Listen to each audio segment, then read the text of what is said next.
Hello, friends, and welcome to the Exams Made Simple. And we are back again with the Hindu Complete Newspaper Analysis of 12th of July 2021.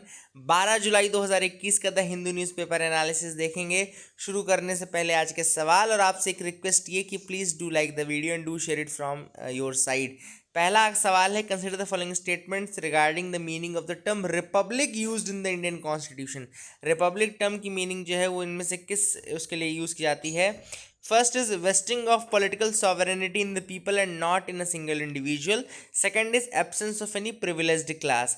Which of the following statement is correct? This is a question already asked in UPSC examination. Options are A 1 only, B 2 only, C both 1 and 2, and D none of the above. Question number 2 is, which of the following is or are stated in the Constitution of India? इनमें से कौन सी चीज़ें constitution में stated हैं? First is the president shall not be a member of either house of the parliament. Second, the parliament shall consist of the president and the two houses. Third is offices of the leader of the house and the leader of opposition. आपको बताना है इनमें से कौन सी चीज़ें constitution में mentioned है। 1 only, 1 and 2 only, 1 and 3 only, या 1 2 and 3।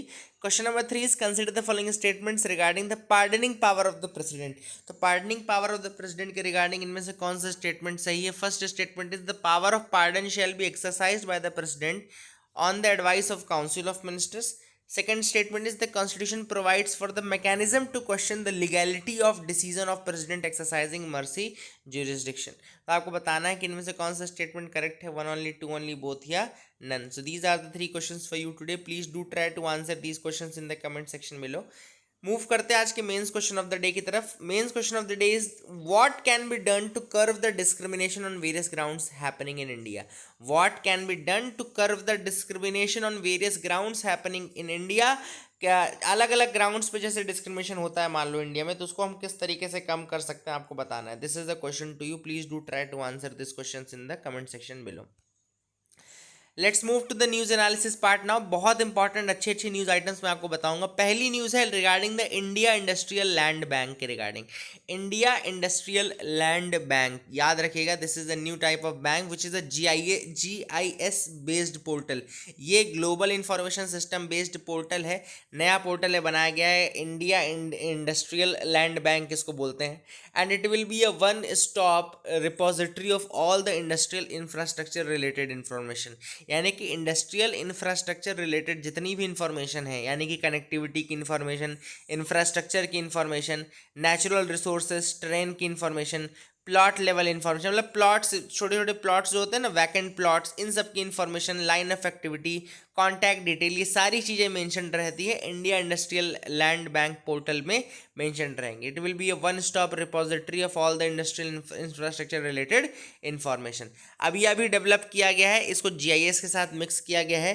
And this system has been fully integrated with the GIS system of 17 states. 17 states के GIS सिस्टम के थ्रू इसको इंटीग्रेट किया गया है। एंड इसमें पूरी, जैसा मैंने बताया कि terrain level, plot level, natural resources, connectivity, infrastructure, हर इन्फॉर्मेशन यहाँ पे मेंशन ऑलरेडी है। And it will be updated in real time में इसको अपडेट किया जाएगा। It will achieve pan India integration by December 2021। Pan India यानी कि सारे स्टेट्स एंड यूटीज कुल मिलाकर के जो जितने भी 35 हैं उन सब के साथ इसका पैन इंडिया इंटीग्रेशन जो है वो दिसंबर 2021 तक हो जाएगा। अभी 17 स्टेट्स के साथ है, ये भी याद रखिएगा। एंड करेंटली जो इंडिया इंडस्ट्रियल लैंड बैंक है उसमें लगभग 4000 इंडस्ट्रियल पार्क्स मैप्ड है across the area of 5.5 lakh hectares of land. तो this is a very important achievement, India industrial land bank, याद रखिएगा क्या चीज़ है ये। दूसरी जो न्यूज़ है वो है आई सैट 2 के रिगार्डिंग। पहली चीज़ तो आई सैट 2 क्या है? आई सैट 2 जो है वो नासा के अर्थ ऑब्जर्विंग सिस्टम का पार्ट है। मतलब कुल मिलाकर के आई सैट 2 अगर आपसे पूछे कि किसका मिशन है तो ये नासा का पार्ट है, अर्थ ऑब्जर्विंग सिस्टम का पार्ट है। And it is a mission for measuring the ice sheet elevation and sea ice thickness. तो ये ice sheet elevation and sea ice thickness को मेजर करता है। Land topography, vegetation characteristics and clouds को भी major कर देखता है, मतलब उसके ऊपर नज़र रखता है, topography, vegetation characteristics and clouds के ऊपर। इसके साथ साथ ये मेजर करता है ice sheet elevation and sea ice thickness, ठीक है ना। तो that is the thing which is important. News में क्यों था? क्योंकि जो नासा का आई सैट 2 है, it has discovered the Antarctic melt water lakes recently. तो एक नेटवर्क मिला है मेल्टेड वाटर लेक्स का एक नेटवर्क मिला है, एक लेक्स का नेटवर्क मिला है। कहाँ पे मिला है? एंटार्क्टिक में मिला है। तो वो खोज किसने की है? ISAT-2 ने ही वो खोज की है, तो ये याद रखेगा। जो थर्ड न्यूज़ आइटम है वो है जाइंट पांडा के रिगार्डिंग। तो जाइंट पांडा के बारे में चाइना का ये कहना है कि now the giant panda is no longer endangered and it has moved to the vulnerable state. Actually में हुआ क्या था? देखो, हुआ ये था कि 2016 में जाइंट जो पैंडा है, जाइंट पैंडा को 2016 में ही IUCN ने बोल दिया कि ये वल्नरेबल हो गए हैं, अब ये इंडेंजर्ड नहीं है। तब चाइना की गवर्नमेंट ने, चाइना का जितना भी जो भी अमला था, उसने मना कर दिया। उसने बोला कि नहीं, ऐसा नहीं है, अभी भी ये इंडेंजर्ड है 2016 में, ठीक है ना। फिर उन्होंने एफर्ट्स किए होंगे और अभी जा करके उन्होंने 2 दिन पहले ये एक्सेप्ट किया कि हाँ, अब जो जाइंट पैंडा है वो इंडेंजर्ड नहीं है, वो वल्नरेबल स्टेट पे आ गया है। और ये क्यों हुआ है? Because the number of giant panda in the wild has reached up to 1800। तो 1800 की संख्या में अब ये जाइंट पैंडा हो चुके हैं, एंड इसीलिए their classification has downgraded from endangered to the vulnerable state, ठीक है ना। तो आपको I hope you got clarity regarding this, ठीक है ना। एंड 2016 में ऑलरेडी IUCN ने इसको लेबलिंग कर दी थी वल्नरेबल के रूप में, ठीक है। तो ये भी आप याद रखेगा। अगली जो न्यूज़ है वो है World Wide Fund for Nature and United Nation Environment Programme, यानी कि WWF और UNEP यानी कि यूनाइटेड नेशन इन्वायरमेंट प्रोग्राम, इन दोनों ने मिलकर के एक रिपोर्ट निकाली है। रिपोर्ट का नाम क्या है? A future for all, the need for human wildlife coexistence. याद रखेगा, a future for all, the need for human wildlife coexistence, this is the name of the report. अगर आपसे कोई पूछे कि a future for all, the need of human wildlife coexistence नाम की report किसने निकाली है, तो World Wide Fund for Nature यानी कि WWF and United Nation Environment programme ने निकाली है। अब इस रिपोर्ट में क्या पता लगा है? इस रिपोर्ट में ह्यूमन एनिमल कॉन्फ्लिक्ट के बारे में लिखा गया है। ह्यूमन एनिमल कॉन्फ्लिक्ट जो है बहुत बड़ा थ्रेट है, जो कि ना केवल एनिमल्स के सर्वाइवल के लिए डेंजरस है, बल्कि ह्यूमन बींग्स के सर्वाइवल के लिए भी खराब है, ठीक है ना। कन्फ्लिक्ट रिलेटेड डेथ्स जो हैं वो काफ़ी ज़्यादा बढ़ती जा रही हैं, है ना, बहुत ज़्यादा बढ़ती जा रही हैं। और वाइल्ड कैट स्पीशीज़ में तो 75% डेथ जो है वो कन्फ्लिक्ट रिलेटेड डेथ्स ही हैं, ठीक है ना। इसके अलावा polar bears, Mediterranean monk seals, large herbivores like elephant human conflict तो आपने बहुत ज़्यादा सुना होगा, इंडिया के केस में स्पेशली, है ना। इंडिया के केस में स्पेशली हमने सुना है कि लगभग 500 elephants have been killed and 2361 people have been killed between 2014 to 2019 because of this human animal conflict. और ये मतलब कि मैन और एलिफेंट कॉन्फ्लिक्ट बेसिकली, इससे लगभग 500 एलिफेंट्स और 2361 लोगों की जाने जा चुकी हैं। And India is going to be one of the most affected because of this human wildlife conflict. इसका रीज़न ये कि ह्यूमन पॉपुलेशन भी सेकेंड हाईएस्ट इंडिया में है, और जो tigers, Asiatic lions, Asian elephants, one horn rhinos, इनकी population में इंडिया में बहुत ज़्यादा है। अब ये जो कॉन्फ्लिक्ट है इसको कम करने के लिए एक मॉडल का नाम बताया गया है। मैं आपको, देखो ये बहुत इंपॉर्टेंट चीज़ बता रहा हूँ, इसको आप अपने दिमाग में, जहन में बैठा के रखिएगा। इसका नाम है Sonitpur model of India. Sonitpur नाम की जगह जो है वो असम में है, जहाँ पर ये मॉडल डेवलप हुआ था 2003-2004 में। याद रखिएगा, सोनितपुर कहाँ पर है? असम में है ना। असम में ये मॉडल डेवलप हुआ था 2003-2004 में। सोनितपुर मॉडल की मदद से वहाँ पे बेसिकली जो आपका एलिफेंट के साथ कॉन्फ्लिक्ट था, और यहाँ पे these things were reduced with this Sonitpur model. इसमें किया गया था, community members were connected to the state forest, community members को ही स्टेट फॉरेस्ट से कनेक्ट कर दिया जाता है। इसके अलावा नॉन लीथल जो प्रोटेक्शन है, जैसे कि नॉन लीथल इलेक्ट्रिक फेंसेज, ये सब चीज़ें यूज़ की जाती हैं जो कि गार्ड करती हैं क्रॉप्स को फ्रॉम द एलिफेंट। ऐसी छोटी छोटी चीज़ें की गई थी सोनितपुर मॉडल के अंतर्गत। तो I hope you got clarity regarding that. Sonitpur model का नाम याद रखना। अगर मेन्स आंसर राइटिंग में आता है तो ये आप इंक्लूड कर सकते हैं, Sonitpur model man animal conflict में। और अगर प्रीलिम्स में आ जाता है, डायरेक्टली पूछ लेता है कि सोनितपुर मॉडल किससे रिलेटेड है, तो डायरेक्टली आपसे बनना चाहिए। तो I hope you got clarity regarding that. And ये न्यूज़ आइटम्स जो थे ये फ्रंट पेज के अलावा, मतलब कि जो भी दूसरे न्यूज़पेपर्स यहाँ सब हमने निकाला है, ठीक है ना।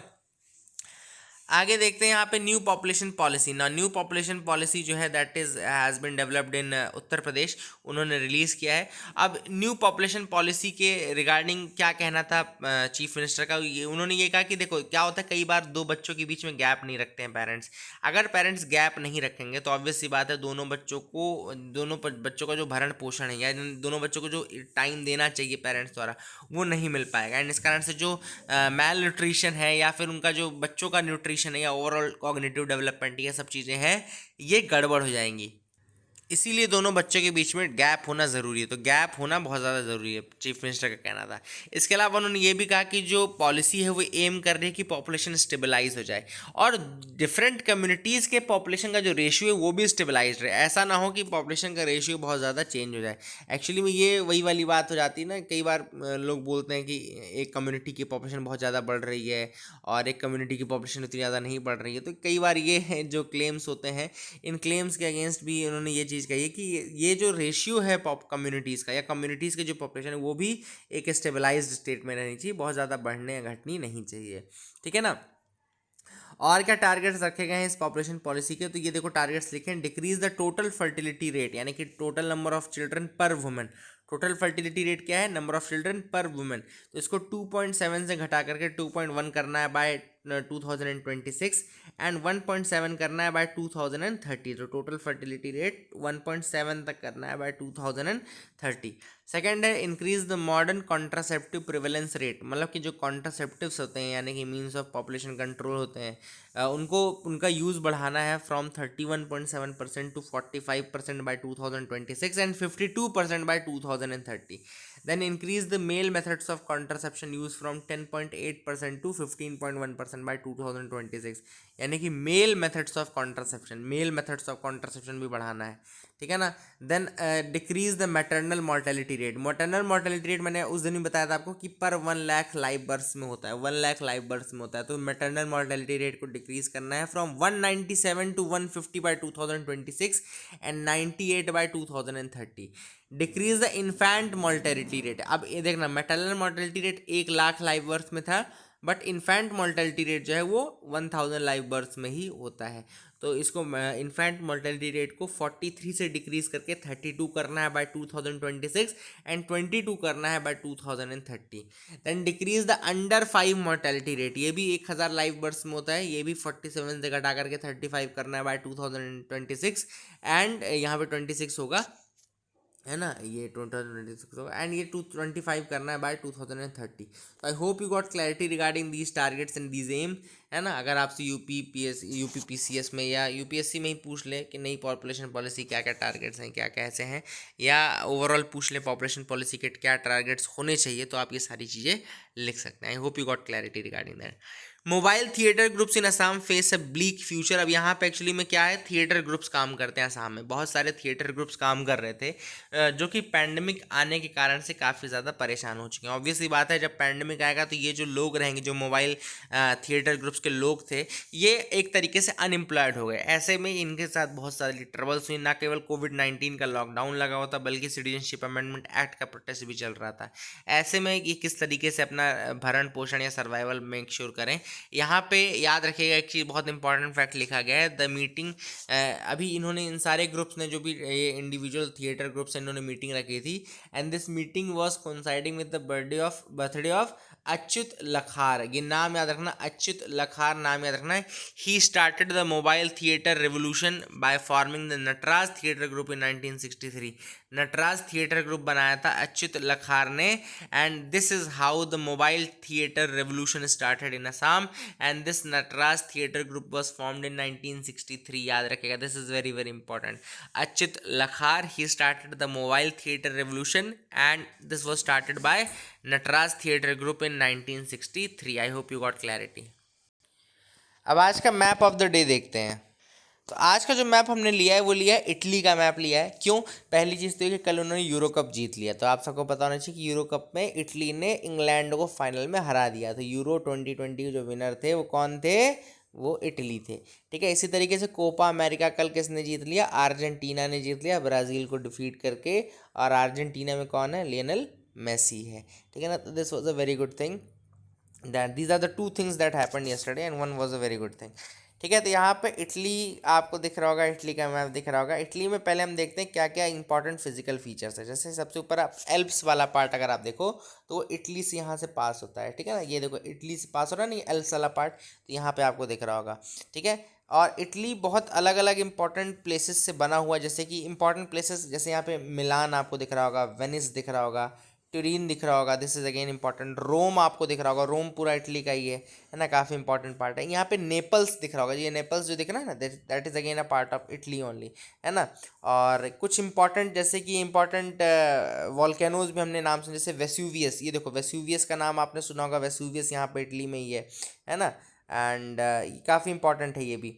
और इसी के अलावा जो अलग अलग स्ट्रोम्बोली, एक वॉल्केनो स्ट्रोम्बोली भी बहुत इंपॉर्टेंट है। देखो स्ट्रोम्बोली यहाँ पे लिखा हुआ है, light house of the Mediterranean शायद इसको बोलते हैं, light house of the Mediterranean को बोलते हैं, क्योंकि हमेशा ये इसमें इरप्शन होता रहता है, हमेशा ये जलता रहता है, इसलिए इसको light house of the Mediterranean भी कहा जाता है, माउंट स्ट्रोम्बोली को। ऊपर हमने आपको वेस्यूवियस दिखा दिया, ठीक है। इसके अलावा देखो यहाँ पे पेलेर्मो भी एक इंपॉर्टेंट है, मनी हाइस्ट अगर आपने देखा है तो उसमें पेलेर्मो नाम की एक सिटी भी थी। एंड देन सिसिली आपने यहाँ पे देख सकते हैं, सिसिली। तो इंपॉर्टेंट सिटीज़ मैंने आपको बता दिया, कुछ कुछ इंपॉर्टेंट को दिखाया। एक इंपॉर्टेंट और रेंजेस दिखाते हैं यहाँ पे, पेनाइंस, एपेनाइंस, सॉरी एपेनाइंस याद रखेगा, this is Apennines and this is again throughout the part of Italy, Italy के पार्ट में ही है एपेनाइंस, एपेनाइंस याद रखेगा। और ये यहाँ पे रोम की कैपिटल, यहाँ पे देखो वेटिकन सिटी यहाँ पे है, ठीक है ना। तो I hope you got clarity regarding that as well. अब देखो कौन कौन सी वाटर बॉडीज़ के बीच में इटली है। तो जैसे आप नदर्न पार्ट में देखेंगे इटली के, तो एड्रियाटिक सी आपको यहाँ पे दिखेगा, दिस इज द एड्रियाटिक सी वाला पोर्शन। नदर्न नहीं बोलेंगे आप इसको, नॉर्थ ईस्टर्न पार्ट पूरा बोल सकते हैं कि ऊपर से चल रहा है, ये नॉर्थ से चल रहा है, पूरा ईस्ट में चल रहा है, एड्रियाटिक सी। फिर अगर आप इसके साउथ वेस्ट वाले पोर्शन में आएंगे तो यहाँ पे टिरहीनियन सी आपको दिखेगा, टिरहीनियन सी आपको यहाँ पे दिख रहा होगा, है ना। और यहाँ पे gulf of Toronto, gulf of Toronto आपको दिख रही होगी, टोरंटो याद है, टोरंटो से कंफ्यूज मत कर लेना, this is the gulf of Toronto. और यहाँ पे आयनियन सी आपको दिख रहा होगा, ठीक है, दिस इज द आयनियन सी वाला पोर्शन। तो एड्रियाटिक सी, टिरहीनियन सी, आयनियन सी, ये तीन इंपॉर्टेंट देख लिया हमने।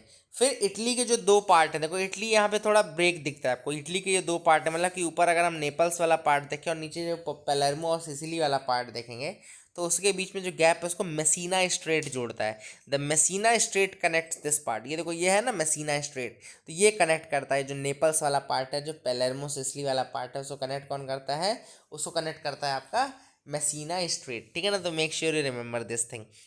एंड सिसिली और ट्यूनीशिया, ये सिसिली है ना, आप देखना यहाँ पे ये भी इंपॉर्टेंट है, सिसिली ये वाला पोर्शन है, ट्यूनीशिया ये वाला पोर्शन है, इन दोनों के बीच में स्ट्रेट ऑफ सिसिली है, स्ट्रेट ऑफ सिसिली इसके नीचे है। और सेम गोज विद यहाँ पे सिसिली एंड नीचे माल्टा है, इन दोनों के बीच में माल्टा चैनल है, ठीक है ना। तो पेलेर्मो सिसिली एंड इसके बीच में ट्यूनीशिया के बीच में आपका स्ट्रेट ऑफ सिसिली है, देन सिसिली एंड माल्टा के बीच में आपका माल्टा चैनल है, देन ऊपर नेपल्स और जो पेलेर्मो वाला पार्ट है, सिसिली वाला पार्ट है, उसके बीच में आपको मेसीना स्ट्रेट मिल जाएगा। और ये पेलेर्मो के वाले पार्ट में आपको देखो माउंट एटना दिखेगा, माउंट एटना। तो माउंट एटना, स्ट्रोम्बोली और वेस्यूवियस, ये तीनों आपको कहाँ मिल जाएंगे, इटली में मिल जाएंगे। I hope you got clarity regarding this. यहाँ पे एक और रिवर भी देखो important, Tiber river, Tiber river देखो ऊपर अंदर है ना, टाइबर रिवर। और आर्नो रिवर ऊपर एक और है, आर्नो रिवर। तो Tiber river and Arno river, ये दोनों याद रखिएगा। तो these are the things which were there important in the map of Italy. I hope you got clarity regarding that, है ना। तो इसको याद रखेगा, this was the map.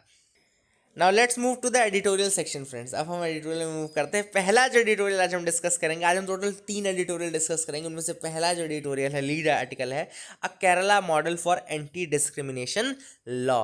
Article has been written by Shashi Tharoor and Arvind Kurian Abraham. काफ़ी बेहतरीन आर्टिकल है। ये लिखा गया है किस तरीके से डिस्क्रिमिनेशन इंडिया में है और किस तरीके से डिस्क्रिमिनेशन को कम किया जाना चाहिए, क्या हम उसमें यूज़ कर सकते हैं, ये सारी चीज़ें। सबसे पहली बात ऑथर ने बोला है कि there are many forms of discrimination. कुछ तो बहुत विजुअल फॉर्म्स हैं और कुछ बहुत साइलेंट फॉर्म्स हैं। इसीलिए जो साइलेंट फॉर्म्स ऑफ डिस्क्रिमिनेशन, उनके लिए जो शशि थरूर ने वर्ड यूज़ किया वो है silent segregation. A very good word has been used कि बहुत सारे इंसिडेंट्स जो हैं बहुत कॉमन है, कॉमनली वो डिस्क्रिमिनेट करते हैं, लेकिन हम उनको कई बार क्या है, डिस्क्रिमिनेशन में हम उनको काउंट नहीं करते, क्योंकि वो इतने दिनों से चल रहे हैं, इतने दिनों से वो विजुअल हैं कि हम उनको पार्ट ऑफ सोसाइटी मानने लगे हैं। And this is the term used for this is the term use their, silent segregation. And silent segregation जो यूज होता है, ये होता है on the grounds of marital status, gender, sexual orientation, eating preferences, कई बार हमने देखा होगा कि जैसे मान लो कोई सोसाइटी है, वो बोलती है कि हम केवल बैचलर्स को हम रेंट में रूम नहीं देंगे, बैचलर्स को रेंट में नहीं। ये भी एक तरीके से discrimination, this is also a form of discrimination. आप किसी तरीके से किस तरीके से ऐसे लेबल कर सकते हैं कि हम मतलब कि आपने मैरिटल स्टेटस के बेसिस पे डिस्क्रिमिनेशन कर दिया ना, कि अगर आप मैरिड हैं तो आपको रेंट में रूम मिलेगा, अगर आप मैरिड नहीं है तो आपको रेंट पे रूम नहीं मिलेगा। तो कुल मिलाकर के this is again a form of discrimination, जो कि साइलेंट डिस्क्रिमिनेशन के अंतर्गत आता है, क्योंकि यहाँ पे मैरिटल स्टेटस को बेसिस बना करके डिस्क्रिमिनेशन किया जा रहा है ना। Author has use this example, काफ़ी बड़ा एग्जाम्पल है। फिर इसके अलावा प्यू रिसर्च सेंटर के एक रिपोर्ट के बारे में ऑथर बताते हैं, जिसमें उन्होंने कहा है कि there has been a substantial number of Indian who prefer not to have a person from a different religious community as their neighbour. कई बार हमने ये भी देखा है कि जो बहुत सारे, मतलब लगभग ये 80 to 90% ऑफ इंडियंस ऐसे हैं जो कि दूसरे रिलीजन के व्यक्ति के साथ अपना नेबरहुड शेयर नहीं करना चाहेंगे। They will not be in a mood to share the neighbourhood with the people with a person of different religious affiliation, है ना। तो ये एक प्यू रिसर्च सेंटर की रिपोर्ट थी, जिसमें ये पता चला है कि 80 to 90% ऑफ इंडियंस ऐसे हैं जहाँ पे जो कि नहीं चाहेंगे कि दूसरे रिलीजन का व्यक्ति उनका नेबर बने। अब ऑथर बात करता है आर्टिकल 15 की। आर्टिकल 15 के अंतर्गत आपको पता है कि कॉन्स्टिट्यूशन जो है वो बोलता है कि there should not be any discrimination from the state side on the grounds of religion, race, caste, sex, place of birth. लेकिन ऑथर बोलते हैं कि ये जो चीज़ है ये केवल और केवल गवर्नमेंट के लिए, यानी कि स्टेट के लिए, यानी कि पब्लिक अथॉरिटीज़ के लिए, ना कि प्राइवेट अथॉरिटीज़ के लिए, प्राइवेट इंडिविजुअल्स के लिए। तो मतलब कि ये प्राइवेट इंडिविजुअल्स जो हैं वो बार कर सकते हैं, प्राइवेट कंपनीज आपने देखा होगा कि वो बार कर सकती हैं, मतलब डिस्क्रिमिनेट कर सकती हैं on the ground, on these ground. तो ऑथर ने कहा कि ये भी एक हाफ प्रोटेक्शन है, कुल मिलाकर के डिस्क्रिमिनेशन को लेकर के हाफ प्रोटेक्शन प्रोवाइड कर रहा है ये आर्टिकल। क्यों? क्योंकि ये प्राइवेट इंडिविजुअल्स या इंस्टीट्यूशंस को तो कवर कर ही नहीं रहा, ये तो केवल स्टेट को कवर कर रहा है। State is not permitted to do the discrimination. लेकिन जो प्राइवेट बॉडीज हैं, जो कि इंडिया में तो आधा स्ट्रक्चर तो प्राइवेट ही है, तो ऐसे में कि केवल हाफ प्रोटेक्शन प्रोवाइड करता है। कुल मिलाकर के ऑथर ने, इसके अलावा ऑथर ने ये भी कहा कि ये जो ग्राउंड्स हैं ये भी काफ़ी कम है, ये एक्सक्लूसिव ग्राउंड्स नहीं है, एग्जॉस्टिव ग्राउंड्स नहीं है, क्योंकि इसमें एथनिसिटी इंक्लूडेड नहीं है, लिंग्विस्टिक आइडेंटिटी इंक्लूडेड नहीं है, नेशनैलिटी इंक्लूडेड नहीं है, मैरिटल स्टेटस इंक्लूडेड नहीं है, सेक्शुअल ओरिएंटेशन इंक्लूडेड नहीं है, डिसेबिलिटी, फिजिकल अपीयरेंस, दूसरे जो कैरेक्टरिस्टिक्स हैं ये सारे इंक्लूडेड नहीं है। तो ऑथर का ये कहना है कि ये जो प्रोटेक्शन है काफ़ी हाफ है, प्लस उसमें भी हाफ में भी साफ है, कहना चाहिए हाफ में भी साफ। क्यों है? क्योंकि इसमें जो अलग अलग ग्राउंड्स हैं डिस्क्रिमिनेशन के वो कवर नहीं हुए हैं, ठीक है ना। तो I hope you got clarity regarding this. इसके बाद ऑथर जो बोलता है वो एक जजमेंट के बारे में बताता है, Patan Jamal Vali versus state of Andhra Pradesh, जिसमें कि इंटरसेक्शनल डिस्क्रिमिनेशन की बात रिकॉग्नाइज की थी सुप्रीम कोर्ट ने। याद रखिएगा, Patan Jamal Vali versus state of Andhra Pradesh, जिसमें the Supreme Court recognise the intersectional discrimination, यानी कि जो डिस्क्रिमिनेशन क्रॉस लाइंस में एग्जिस्ट करता हो, मतलब कि discrimination on the basis of the intersection of personal characteristics. जैसे कि अगर कोई दलित वुमेन है तो एक तो दलित है, दूसरा विमेन है, दोनों कैरेक्टरिस्टिक्स जो है इन दोनों के बेसिस पे जब डिस्क्रिमिनेशन होगा तो ये क्या होगा? इंटरसेक्शनल डिस्क्रिमिनेशन कहलाएगा। तो ऑथर ने ये भी चीज़ें यहाँ पे पॉइंट आउट की है। नाउ ऑथर सेज दैट कि ये जो चीज़ें हैं डिस्क्रिमिनेशन है, इनको एंड करने के लिए सबसे इंपॉर्टेंट जो चीज़ है वो है लीगल रेमेडी। लीगल रेमेडी का होना बहुत ज़्यादा ज़रूरी है ना। एंड बाय लॉ इंडिया में ऐसा कोई एंटी डिस्क्रिमिनेशन लॉ अभी तक नहीं बना हुआ है। ऑथर ने कहा कि उन्होंने बिल भी पेश किया था, लेकिन वो बिल भी एक्सपायर कर गया 2016 में।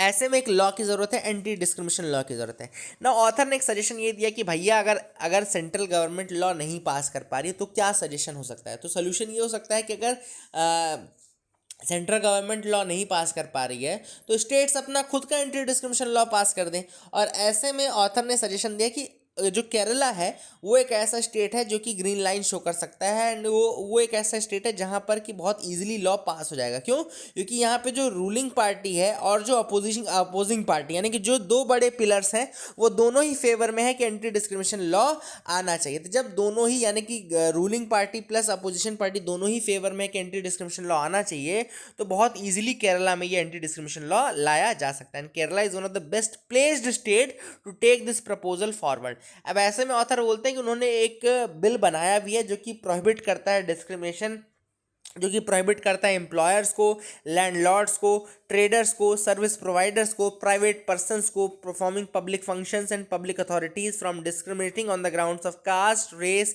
Ethnicity, descent, sex, gender identity, gender expression, pregnancy, sexual orientation, religious identity, tribe, disability, linguistic identity, HIV status, nationality, marital status, dietary preference, skin tone, physical appearance, place of residence, place of birth, age और analogous characteristic, किसी भी characteristics पे discrimination. लेकिन author ने कहा कि एक balance भी होना ज़रूरी है। बैलेंस क्यों होना ज़रूरी है? क्योंकि मान लो अब हम कल को बोलें कि एक रामायण होने वाली है, रामलीला होने वाली है, जिसमें राम का कैरेक्टर एक मेल ही निभाएगा। ऑब्वियसली बात है, मेल ही निभाएगा। अब ऐसे में आप ये नहीं बोल सकते कि भैया ऐसे में डिस्क्रिमिनेशन क्यों, एक फीमेल क्यों नहीं राम का कैरेक्टर निभा सकती है। तो ऑथर ने कहा कि ये बैलेंस भी मेंटेन करना है, जो रीजनेबल रिस्ट्रिक्शंस है वो रहने जरूरी है। इक्वालिटी अलग बात है, डिस्क्रिमिनेशन अलग बात है, लेकिन जो रीजनेबल डिस्क्रिमिनेशन या रीजनेबल रिस्ट्रिक्शंस हैं वो होने बहुत ज़्यादा ज़रूरी है। क्योंकि जैसे कि ऑथर ने एग्जाम्पल रह ही लिया है कि रामलीला में अगर राम का कैरेक्टर मेल निभाएगा तो वो मेल ही निभाएगा। ऐसे में आप कोई फीमेल जाकर के ये क्लेम नहीं कर सकती कि भैया ऐसे डिस्क्रिमिनेशन क्यों। तो ऑथर ने कहा है कि ये जो चीज़ें हैं ये भी मेंटेन करना ज़रूरी है, और इसमें क्या है, ये रीजनेबल रिस्ट्रिक्शंस में आता है। That is the thing. इसके अलावा जो ऑथर है उसने ये भी बोला कि इसमें केरला इक्वालिटी कमीशन के लिए भी उन्होंने किया है। ऐसे जैसे दूसरा स्टेट बनेगा तो अपनी अपनी इक्वालिटी कमीशन बना सकते हैं, जो कि कंप्लेंट्स और ये सब चीज़ें पॉलिसी रिकमेंडेशंस देने का काम करेंगे। तो I hope you got clarity regarding this article. काफ़ी अच्छा आर्टिकल था और आपको समझ में आया होगा। Let's move to the second editorial. दूसरा जो एडिटोरियल है उसमें इंडो पैसिफिक की बात की गई है, और रोम यानी कि इटली का जो इंटरेस्ट है वो इंडो पैसिफिक में काफ़ी बढ़ता जा रहा है। ऐसे में ऑथर ने 3 कंट्रीज यानी कि इंडिया, इटली और जापान को ये सजेशन दिया है कि हमको एक ट्राइलेटरल मेंबरशिप में आना चाहिए, और ट्राइलेटरल कोऑपरेशन को हम अगर इंक्रीज करते हैं तो काफ़ी ज़्यादा बेनिफिट होगा, न केवल इंडिया के लिए बल्कि जापान के लिए भी, बल्कि इटली के लिए भी। ठीक है ना। अब ऑथर ने कहा है कि इंडो पैसिफिक की जब से बात चली है, यानी कि क्वाड ग्रुप और इंडो पैसिफिक वजह से फोकस आया है, तो इंडिया फिर से दूसरी कंट्रीज़ के लिए यानी कि जो ये वेस्टर्न कंट्रीज़ हैं इनके लिए रेलिवेंट होता जा रहा है। हमने देखा कि पहले अमेरिका आया क्वाड ग्रुप का लेकर के, फिर उसके बाद कई यूरोपियन कंट्रीज़, जॉर्जिया, ये सारी कंट्रीज़ भी आने लगी। अब इटली भी बोल रहा है कि भैया हमको इंडो पैसिफिक में आना है और इंडो पैसिफिक का पार्ट बनना है, हमको भी इंडो पैसिफिक में फ्री ट्रेड चाहिए और ये सारी चीज़ें। तो कुल मिलाकर के इटली क्यों कर रहा है, इसका रीज़न एक तो चाइनीज़ इन्फ्लुएंस जो बढ़ता जा रहा है उसका है। यहाँ पे देखो लिखा गया है कि चाइना से सारे नेशंस लगभग परेशान चल रहे हैं, और ऐसे में चाइनीज़ पॉलिसी जो ना केवल काफ़ी एग्रेसिव है, काफ़ी ज़्यादा असर्टिव भी है, काफ़ी लोग जो है इनसे खुश नहीं हैं, and that is the reason why. यहाँ पे ऑथर यही बता रहा है कि इटली की जो गवर्नमेंट है headed by prime minister Mario Draghi.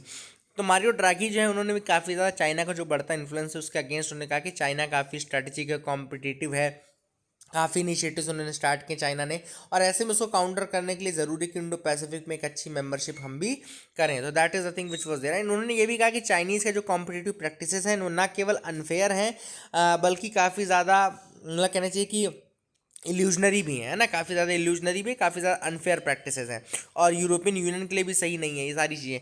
तो ऐसे में इटली जो है वो काफ़ी ज़्यादा बड़ा रोल प्ले करना चाहता है, specially in the Indo Pacific region. And ऐसे में ट्राइलेटरल कोऑपरेशन जो कि इंडिया, जापान और इटली को इंक्लूड करते हुए बनेगा, उसके लिए ये आर्टिकल लिखा गया था। अर्थर ने कहा कि ये जो अभी G20 लीडर समिट होगा वो रोम इटली में ही होगा, एंड उसके बाद जो प्रेसिडेंसी है वो इंडिया को हैंड ओवर की जाएगी फॉर 2023 के लिए। G20 लीडरशिप जो है वो इंडिया को हैंड ओवर की जाएगी। तो पहले अभी रोम, फिर उसके बाद इंडिया। तो इटली और इंडिया दोनों लाइन में ही लगे हुए हैं, और ऐसे में बहुत अच्छी अपॉर्चुनिटी हमारे पास कि हम इस ट्राइलेटरल कोऑपरेशन को इंक्रीज़ करें। और ये ट्राइलेटरल कोऑपरेशन न केवल इकोनॉमी में हो सकता है, बल्कि ये अलग अलग मतलब अलग अलग चीज़ों में, इकोनॉमी में तो रहेगा ही रहेगा, साथ ही ये हमको सिक्योरिटी में भी इम्प्रूव करेगा, एनर्जी सिक्योरिटी में भी करेगा, ओवरऑल सेफ्टी सिक्योरिटी में भी ये मदद करेगा। तो these are the things which were there in this article. I hope you got clarity, आपको समझ में आ गया होगा। अगला जो आर्टिकल है वो है tapping on the potential of the youth. अब आर्टिकल में ऑथर ने कहा है कि वर्ल्ड पॉपुलेशन डे जो था वो 11 जुलाई को था, है ना। पहली बार जो वर्ल्ड पॉपुलेशन डे जो ऑब्जर्व किया गया था वो किया गया था यूनाइटेड नेशन डेवलपमेंट प्रोग्राम के द्वारा इन 1989 में, ठीक है ना। मतलब इसका एम क्या था, to raise the discourse on sustainable ways to safeguard each life that adds up to the population. मतलब पॉपुलेशन में जितनी लाइफ जुड़ती जा रही है उन सबका sustainable development, overall sustainable maintenance, safeguard, है ना।